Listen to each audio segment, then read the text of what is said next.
It's All right, not so crooked if you look at it like this. that's true. That's true. Listen, it's all about perspective, right? Amen. Perspective. Perspective's everything. Perspective is everything. All right, so Okay. what's Dun dun dun. so here we go. I believe, and I think we talked about this a few weeks ago. Mark, tell me what you believe. Here's what I believe. I believe you and I should lead this charge of men against the three enemies that you had mentioned last few times ago. We had talked, and that is busyness, comfort, and division. Yes. I just, for Let's some let's reason, let's divide and conquer them. let's divide and conquer. For some reason, that just really, when you mentioned that, that just hit me, and I was like, man, that's something that we could go against, and that, or something that we could be adversaries of. That's some help we could provide because I think that those three This things week are on Mark and Doug, get adversarial. plaguing us. we're going to be very adversarial against these three things, so we can help people. Get on. And so let's take a few weeks to talk about these three things. And One at a time or all three things? No, we're going to divide them up into three things, one at a time. And let's talk about these three things, and let's work our way backwards, because for some reason, I just had division in my head this past week, and I don't remember why. I don't know why, but I went for a walk earlier, and I took some notes, and I was like, this is some good things. Let's talk about being divided. And so you were talking a minute ago about some of your lefties friends that are lefties. Leftish. And Mr. Gaffigan. And so here's leftish. So here's my question. Why do you think right now, and we've seen an unprecedented amount of craziness happen in the past division 9 seems like a months. real easy topic right now. It does. So it's fresh in our minds, but we've seen all kinds of craziness, unprecedented in the past 9 months that we've never seen ever before in the likes of our lives and the likes of a generation or two, probably. Why do you think it is? And sorry, I keep getting this. I keep starting the question, then not finishing it. I mean, why do you think it is that It drags the whole thing out longer? We can make more all right. But Take your that's time. not what people want. Keep failing to ask the People question. want potency over size. Potency over size. That's what I want to be. I want to be potent. So let's get right to the point. Let's get potent. Our politicians are they are, what do you call it? Incentivized. They're incentivized to fight each other, to fight the other party rather than for the people they represent. So why do you think right now and over the past, I would say 12 to 15 years, I've watched it in my adult lifetime, that we have become so politically divided? Why is that? Well, there's a lot of ways I could answer that there question. Okay. Here, let me start with this first one, just because this is the answer. All right. This is the answer most people are probably least prepared for. All right, I like this. Is it your favorite answer? It's one of my favorite answers because I think Is it because of the response? It's not because of the response. It's because it's an actual 100% factual thing. It's Okay. you don't have to conspiracy theory. You don't have to believe in red party politics or blue party politics. This is an actual historic event that occurred. And Okay. part of the reason that it occurred was just so cultural milieu that we live in right now would be allowed to prosper, if you want to call what's going on now prospering. And that is the message of division, the psychology of division, the tribalism that we are neck deep in. Yeah. At the end of World War II, that's how far back we go. Let's go back to World War II. I like to. I want to lay a solid foundation, so I want to go back to World War II. Let's go back. At the end of World War II, the United States government put something in place called the Smith-Mundt Act. And that was basically a piece of legislation that made it illegal for the United States government to use propaganda against its own citizens. Really? It may have started before World War II. I know it was in the time frame of World War II. They said, we are not going to allow the government of the United States to use propaganda against United States citizens. Okay. Now, we all understand, because we don't live in an idealistic world, that was an idealistic thing. What propaganda is and how it works can be very subversive. So there was never a time when there wasn't some kind of propaganda on. But there was a mechanism to keep the government from lying directly to the people, to manipulate them and to provide them disinformation and misinformation. In 2013, every year there is a re-signing of the Defense Spending Act for the next year.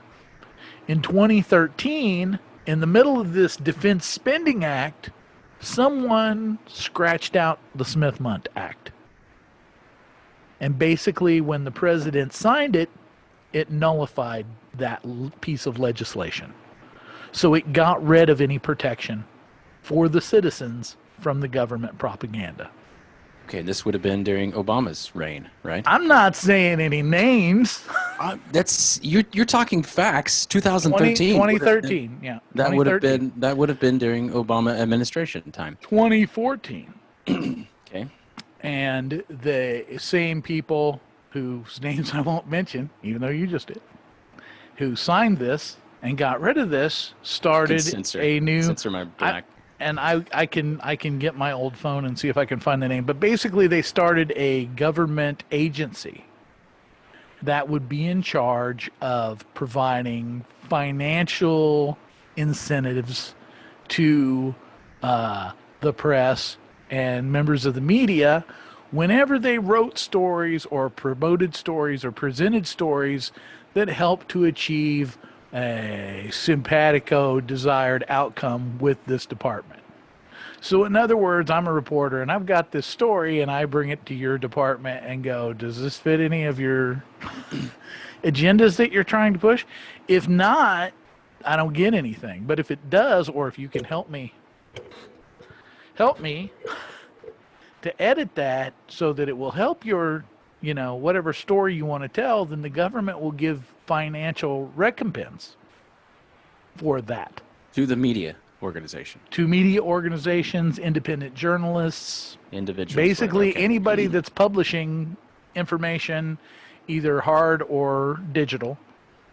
If you are helping to promote an agenda that this agency sets forth, you can be paid by the government. To me, to my understanding, this is exactly where fake news was born. Okay. We have the government paying journalists to create articles that tell stories that the government once told. Because the government's not supposed to use propaganda against its people. But if they pay somebody to, then they're not actually doing it. Exactly. Interesting. Right. So that's the first step. Now you have to ask the question that you asked. Why? Why would the government want to do that? I don't know if I want to ask why. But please, enlighten me. Oh, I don't know if I have an answer, but I think that the reason is because they wanted to set up this situation which is increasingly tribal. Say that. And this has helped to foment it. This has helped to drive everything that happened in the 2016 election, which was easily the most hotly divisive election that any of us have ever seen. And we were asking at the end of that one going, we got to do something or the next one of these is going to get even kookier. Well, here we are. Yep. And it's fitting to get kooky. But that's everything that the news does now. I mean, there was a study came out a couple months ago. And of course, they've done a few during the Trump presidency where they've done a study about how much negative news there is about Trump. And it's something along the lines of 90% of everything you see on the news is a negative Trump story. Mm-hmm. That somebody said the other day that they play a game. They said, turn on CNN and see if you can go more than 19 seconds without a negative Trump mention. Ooh.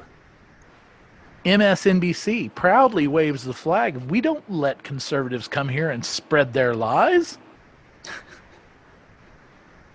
That would be a good drinking game, wouldn't it? Every time they say something negative about Trump, that would be the drunk. President Drunk, the drinking game. President Drunk, the drinking game. It's an amazing little window we've crawled through here in time and space. You hear all the Antifas and all their talk about we're gonna punch Nazis and kill fascists and stuff, and we're not listening. We fought the Nazis. We're not listening to what they had to say. And I'm like, I remember being in history class with history teachers that actually fought in World War II, and somebody go, Nazis, we're not doing, and they go, hey, we fought for everybody to have a right, free speech, even if you don't agree with them. They still have a right to say it. Yeah. All right. So that leads beautifully into my next question. Good job. Beautifully. Good way to set this down. up. Segue. Breathe. Good segue. Breathe. Here it is. How do we know the difference, and how do we carefully calculate the difference between division and difference? I would say that it falls somewhere along the line of tolerance. And the reason I say that, I'll qualify that with a couple of things. They play this game because they know that human psychology is really given to tribalism. So we fall into these traps really easily because we always want to assume identity with somebody, and we always want to recognize someone as the villain. So we know, okay, that's who we boo, and we know the white hats and the black hats. And what was your question? Your question was, what's the difference between division and difference? Division and difference. Two of my favorite words are favorite words because they're two of the words everybody throws around, and I don't really think anyone knows what they mean. Okay. And the first one of those words is bigot. Okay. I hear people call people bigot. You're a bigot. And I don't think people know what the actual definition of the word bigot is. What is? Let me take a shot at it, and then you can correct me, because I have not looked up the word. Excuse me, I've not looked up the word bigot. Okay. But I have heard it used. It's not something that's common in my vocabulary, but I do think there is someone in my circle who I would classify as a bigot, meaning they're pretty much against anyone who's different than they are. That is more the idea of what a true bigot is. Okay. A lot of people use bigot in place of prejudice. They use it synonymously with racism. Mm-hmm. A bigot is a person who cannot tolerate the ideas of another person. Okay. That's a bigot. A fascist goes one step beyond that. Okay. A fascist disagrees with your ideas so strongly that he has to shut you down. Okay. He has to stop you from propagating that. What about someone who doesn't even know what your ideas are, and they are against you because of where you come from, what you believe, what side you stand on, how you vote, what color your skin is? They're just you're different than they are, and so they don't even know what your ideas are. So immediately, what your job is that going to be considered a bigot? I don't know. I would say something like that is probably more of a prejudice. Okay. Which is, as the word prejudge, to judge ahead of time without enough information. You're making a snap decision. Okay. In this day and age, because of this heightened state that we're in, people are far more likely to judge you based on some, I call it superficial. You're what they think you are, who they think you are. That's what the entire move of Marxist leftism is about. If you listen to what they say, they're not interested in an exchange of ideas. Okay. They've got the ideas they want. They want everyone to have the same ideas. They want everyone to either agree with these ideas or shut up, because if you don't have these ideas, then your ideas are hate speech. Yes. Okay, so what is the other no room for hate. There's no room for hate, so we can't even listen to you. We may say it. So what is the other word? If we even acknowledge that you have an idea. Sorry. Yeah, you're not Go allowed ahead. to have What'd you ideas. say? I was going to say, what is the other word that people throw around that they don't realize what the definition is? Bigot and? Fascist. Fascist. Okay, that was the other one. All right. That's it. I liken it to, I love word studies in the Bible. and I've noticed, like, I've pulled out like 3 or 4 or 5 of these, what I call progressions. And they are a series of words that sometimes get used the same way, but they don't mean the same thing. They actually are demonstrating a progression, like knowledge, understanding, and wisdom, like covetous, envy, jealousy. And these are progressive terms. So when I don't want to listen to your idea, then I am a bigot. I can't even listen to it. It's so repulsive to me. But when I need to shut you down, when I need to come to where you're speaking and outshout you so that no one can hear you, now I'm a fascist, because now I'm taking action to stop you. So that doesn't settle well in our society, because people don't want to be labeled a fascist. Well, but yet we're completing the definition of a fascist by not letting people express their ideas. It's a great irony. I think, I can't remember if it's what's his name, 1984 guy, Lee Harvey Oswald. No, that's not it.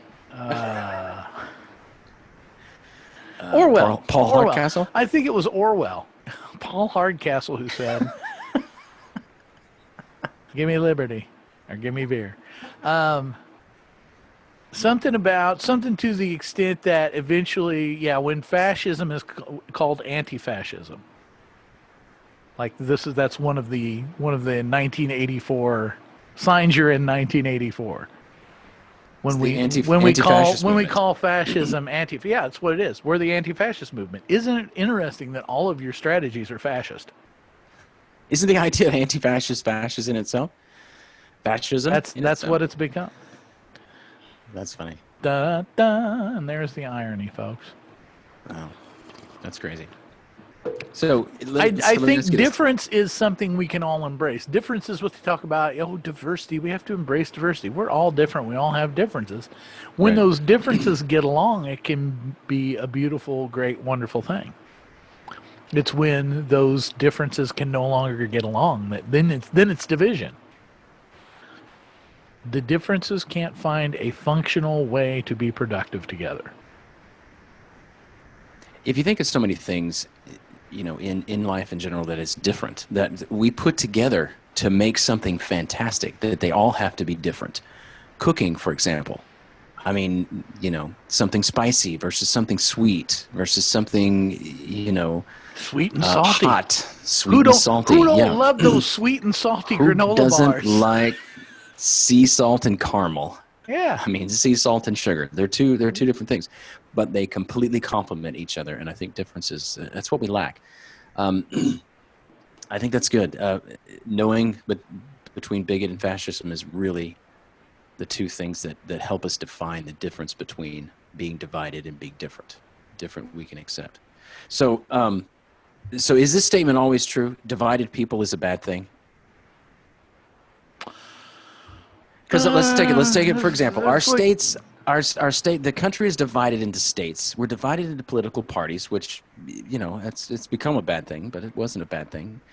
We've got those divisions. George Washington, he would disagree. We've got all these different divisions, which are good things, but then our divided people. Is that people who are divided, is that always a bad thing? Is that statement always true? I don't know that we are divided. I mean, there are lines between the states, but they're imaginary lines. You don't have to do anything to go from one state to another. Just go there. When you see something like... But the laws change when you cross that line. The speed limits change. Nowadays what you're smoking change. What you're smoking, what you're carrying. What you're carrying changes. Yeah, it does. So those things change. There's differences in crossing those lines. There's a division. But even those are all pretty recent. Line. That's true. That's very true. They are pretty recent. Within the last 7 years, perhaps. Yeah, within about that same time frame. Very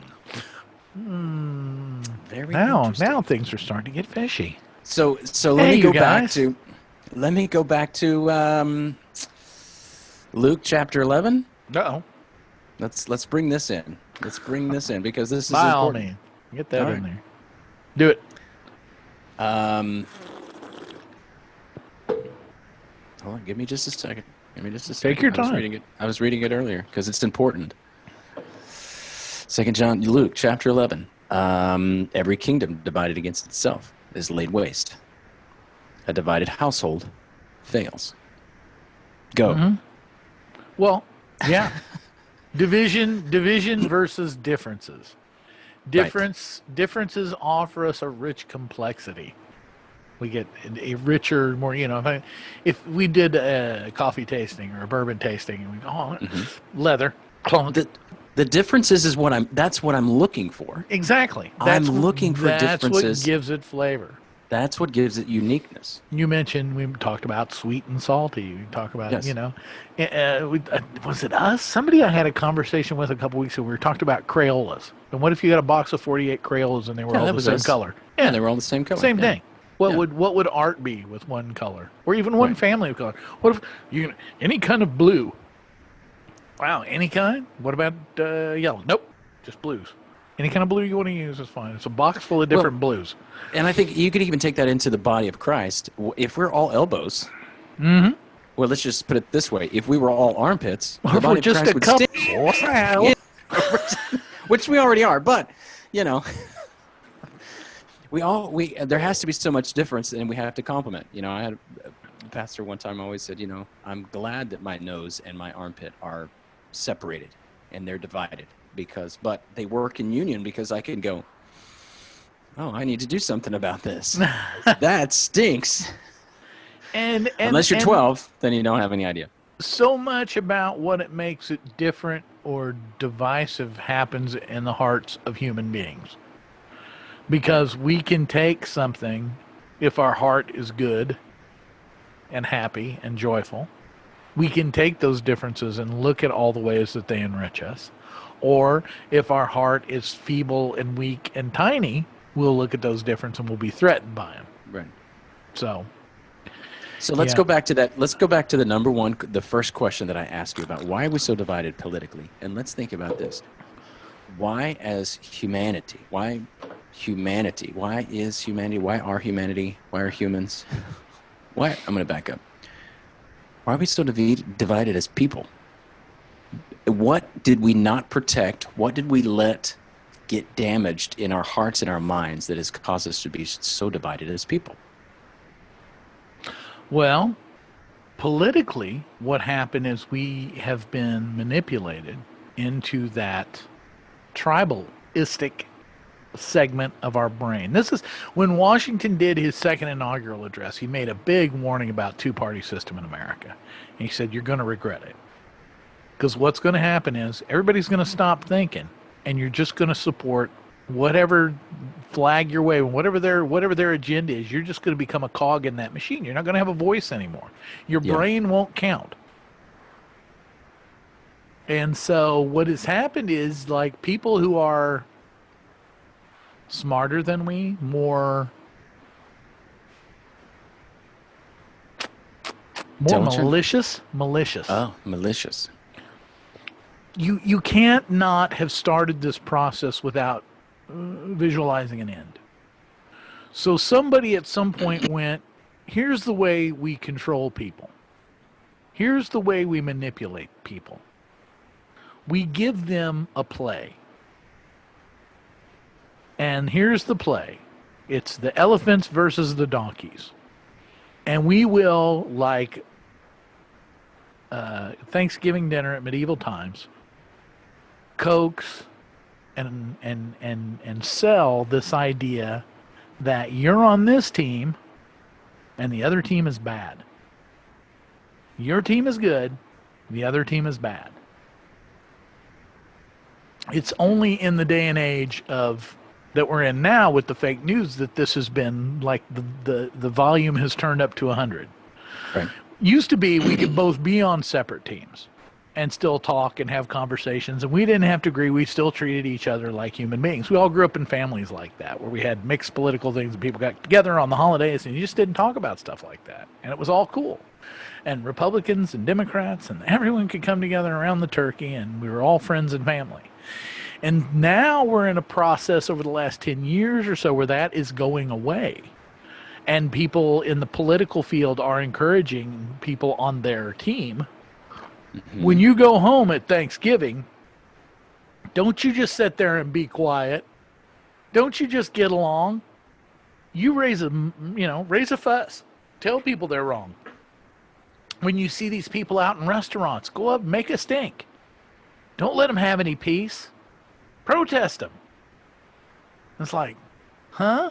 But all of this is based in this charade, this red, blue, donkey, elephant charade. Here's a real easy tell. Immigration. Okay. Immigration is a problem that everyone would like to see fixed. Who can fix immigration? Well, politicians. Well, why haven't they fixed it? Because they don't want it fixed.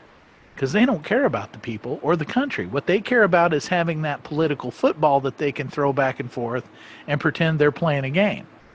So that we'll keep watching and cheering them on. Well, of course. Yeah. But neither side ever does anything to fix it. Because it's too valuable.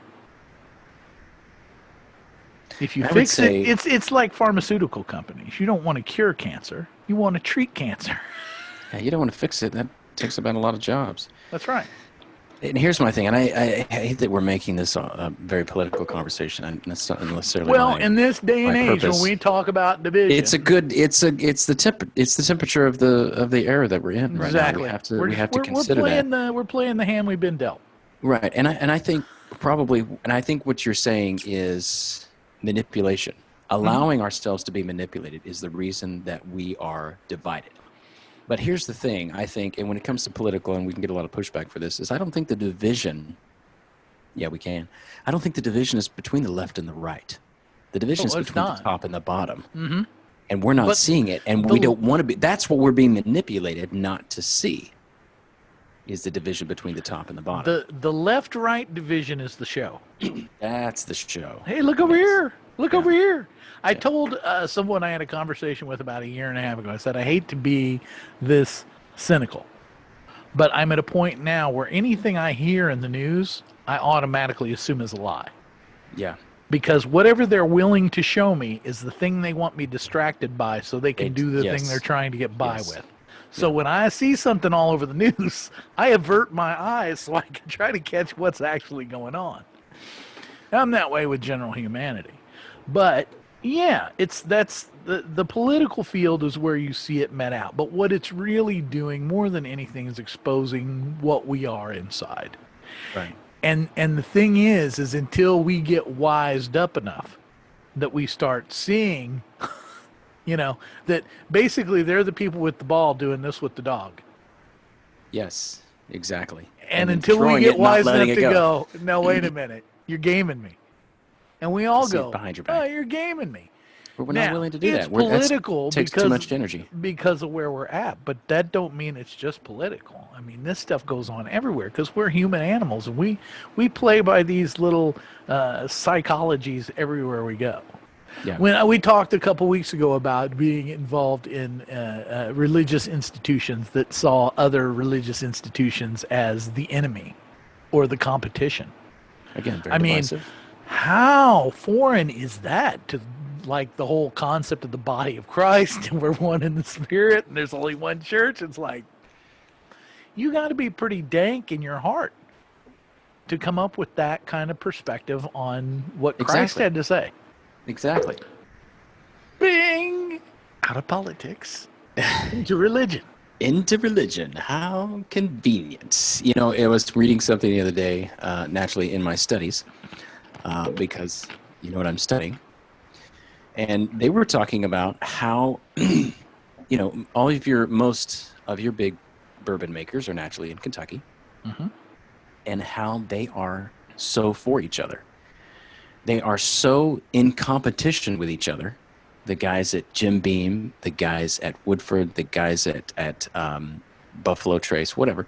They are so in competition with each other, but yet they're so for each other. You got one of the distilleries burns down back in, what was that, 2007, something like that. One of the distilleries burns down. It burns down their distillery. Burns down. It's terrible. It's terrible. It burns down several of their warehouses, laid waste to their whiskey reserves. So, alcohol stored in wood is flammable. It has its moments. It's shocking. Yeah. But so what did the other distillers go? What did they do? Oh, that's a shame. No, they didn't. They stepped up and they called and they said, hey, do you need something? One of the other distilleries made their whiskey for like 4 or 5 years for them so that they could get their things rebuilt. And I was sitting there thinking, you know, and I remember having been in ministry and remembering in small town, especially the town you and I lived in, that there was so much competition. And, you know, we ran a good sized youth ministry. And we heard the stories of other youth pastors going, oh, well, they went over there to your youth ministry. I'm like, who cares? At least they're still in church. Yeah. Let's work this together. And there was so much divisiveness. There was so much division between youth pastors in a certain community because it was all about how many people I could have. Again, it's back to that primordial thing we have in Christianity. How many butts can I have in my seat? Do I have more butts in my seats than you do? It's more primordial than Christian. It is human. It is and human. That's why we always get suckered by it. It is. Our humanity is never far from us.